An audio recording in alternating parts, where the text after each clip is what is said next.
I'd like to invite, therefore, our third speaker, Sheikh Nuru Mohammed, to address us. Sheikh Nuru Mohammed is an inspiring Islamic scholar, speaker, and researcher. Originally from Ghana, he is the Minister for Religion at the Abbasi Islamic Center in Birmingham and an advocate for human rights and social equality. And he's appeared on news outlets such as the BBC. Please join me in welcoming our third and final speaker, Sheikh Nuru Mohammed. I begin in the name of Almighty God, who has given us this moment and this opportunity to be inspired by a personality like Hussain, the son of Ali. And I hope and pray that this inaugural conference will serve as a means of serious discussions on social justice at our homes, at our workplaces, and wherever we'll find ourselves. And my task this evening, brothers and sisters, is to present to you Hussain, the son of Ali, as a universal figure and not a Muslim general. As someone that each and every one of us can be inspired by what he stood for. And to present to you why Hussain stands for me and why he will continue to stand for me so long as I live in this world. And to invite each and every one of you to spend few of your moments to take inspirations from Hussain, the son of Ali. And I want to begin by asking a very fundamental question. And I will humbly request brothers and sisters to think about this question. As we all sitting here tonight, we are of different religious denominations or different backgrounds. Some of us are Muslims, some of us are Christians, some of us are Hindus, some of us are Sikhs. From wherever you're coming from, it doesn't matter. There are things that you can learn from Hussain, the son of Ali. So the question is, what is the main objective of religion? Why religion? And if you like, what is the main objective of democratic institutions? I personally believe both religion and democratic institutions have same objective and aim. What is the aim? To establish social justice and nothing else. Islam is about social justice. Christianity is about social justice. It's about harmony. It's about living together. Democratic institutions are all about social justice.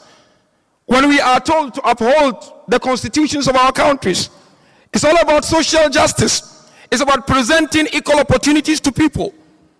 Now, if our religions and our democratic institutions are to establish nothing but social justice, then the second question comes. What do we see around us? Do we see true social justice? That is why I said earlier on, we should not just come here, listen to the speeches, and go home and do nothing. This should serve as a beginning of serious discussions on important social justice matters. If all our religions and democratic institutions are to establish social justice, what do we see around dominating the world? You look around. Be it Islamic societies or non-Islamic societies, it doesn't matter. Just look around. What is dominating the world? Greed. 2, lust. 3, hatred. 4, corruption. 5, oppression. 6, hunger, poverty. governments are to establish social justice. Our democratic institutions are to establish social justice. Why do we see hunger? Why do we experience hatred, whether Muslims or non-Muslims? The way we experience hatred, non-Muslims also experience it from different perspectives altogether. What is the missing link? Where have we gone wrong? Are we not Muslims? Are we not Christians? Are we not democratic? Where have we gone wrong? What is missing? In my candid opinion,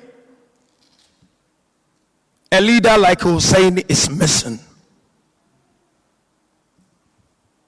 A leader like Hussain.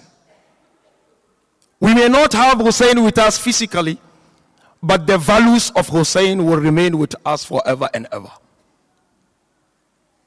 And if a leader like Hussain is hard to come by, we need personalities and leaders who are truly inspired by a leader like Hussain. Otherwise, the world will remain like that. Hence, it is important we understand what Hussain stood for. Those leaders who were inspired by Hussain, irrespective of their religious affiliations, brought changes not only to themselves, but to their people and communities. We heard of Gandhi. Gandhi explicitly mentioned, I learned from Hussain how to achieve victory, isn't it? We heard of Nelson Mandela. Is a world icon. I lived in South Africa for 9 years, and I know what Nelson Mandela did, and it's revered all over the world. Nelson Mandela explicitly mentioned how he was touched and inspired by Hussain. Charles Dickens, Edward Gibbon, they all spoke high of Hussain. So to me, the missing link is leadership like the leadership of Hussain, or personalities who are truly inspired by Hussain. Now, why Hussain? And why the leadership of Hussain? It's because of one thing. Just one thing. You know what is that? Hussain was absolutely selfless. That's it. Hussain was selfless. Hence, he taught us two things: how to die and how to live. That's it. He was selfless. So he taught us these two things: how to die and how to live. How did he teach us how to die? Hussain never showed fear in the face of absolute tyranny. And he was willing to sacrifice himself for nothing but social justice. He was willing. Who is willing to do that today? It's easier said than done. We need selfless leaders who are willing to sacrifice their valuables, not for anything but for social justice. And no one else did that perfectly like Hussain. And Hussain, he taught us. He said, I'm willing to sacrifice myself to ensure the survival of the legacy of my grandfather Muhammad. So there's a link between Hussain and Muhammad.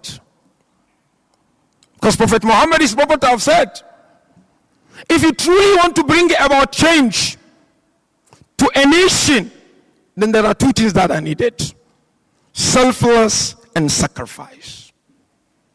And that is why Hussain made it very clear: I do not rise for evilness, and I do not rise for corruption, and I do not rise for oppression, but I leave Medina to bring about reformation in the nations of my grandfather. And I enjoy good and forbid evilness. That's what Hussain stood for. And number two, Hussain taught us how to live. You know why and how? When Hussain died and his son came to bury him, his son saw some bruises on the shoulders of Hussain. And he was asked, what is it? Because this is not new. This looks like it's been there for long. He said, yes, there are things you do not know about my father. My father used to carry sacks of food every night. And he used to go around to poor people and widows and he used to distribute those food. That's how Hussain taught us how to live. So therefore, brothers and sisters, let's get inspired by the message of Hussain. And the world is in need of Hussain. And so therefore, thank you, Hussain. And I hope and pray this is the beginning of good things to happen. And people will begin to think seriously about social justice. Thank you so much. And may God bless you.